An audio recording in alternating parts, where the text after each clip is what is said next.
Bienvenue à tous sur Nouvelle Op. La question de l'existence d'un sentiment anti-français en Afrique est complexe et suscite un débat croissant. Pendant que certains estiment que cela reflète le mécontentement envers la politique de domination française, d'autres par contre y voient l'émergence d'une nouvelle génération consciente. Emmanuel Macron a régulièrement abordé cette question dans ses discours, pointant du doigt des pays comme la Turquie et la Russie comme étant responsables de ces sentiments.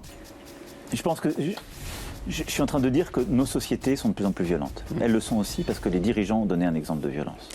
Et donc je pense que l'invective entre dirigeants politiques n'est pas la bonne méthode. Cependant, il semble trouver une certaine sérénité dans ses propos. Récemment, plusieurs enseignes françaises ont été prises pour cible dans plusieurs pays africains. Les entreprises françaises deviennent de plus en plus des symboles de contestation contre la politique de domination française. Au Mali, au Niger et au Burkina, les récents coups d'État militaires ont renversé des présidents perçus comme défendant les intérêts français plutôt que ceux de leur peuple. Derrière ces événements, de nombreux chercheurs mettent en lumière un malaise profond alimenté par l'héritage colonial et une transformation sociopolitique en cours sur le continent africain. Il serait important de signaler que les manifestations qui ciblent les symboles français ne sont pas dirigées contre la France, mais plutôt contre une coopération déséquilibrée qui conserve un parfum de néocolonialisme. Notons par ailleurs que la lutte pour l'indépendance de l'Afrique ne concerne pas les pays que Macron évoque. La France elle-même a été critiquée pour ses actions, notamment en exploitant les richesses des pays africains tout en laissant peu de bénéfices aux nations concernées. Le réveil de la conscience africaine remonte aux années 1900 avec des figures telles que Dutse Mohamed, Marcus Garvey et plus tard Kwame Nkrumah, ancien président du Ghana, qui ont jeté les bases du panafricanisme. Enfin, il convient de rappeler que les mouvements de libération ont émergé sur le continent africain contre diverses puissances coloniales,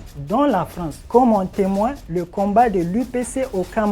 En dépit de la perception répandue d'un sentiment anti-français largement relayé par les médias et les experts français, il semble que l'objectif sous-jacent soit de minimiser ou de discréditer cette montée d'hostilité observée à l'égard de Paris sur le continent africain.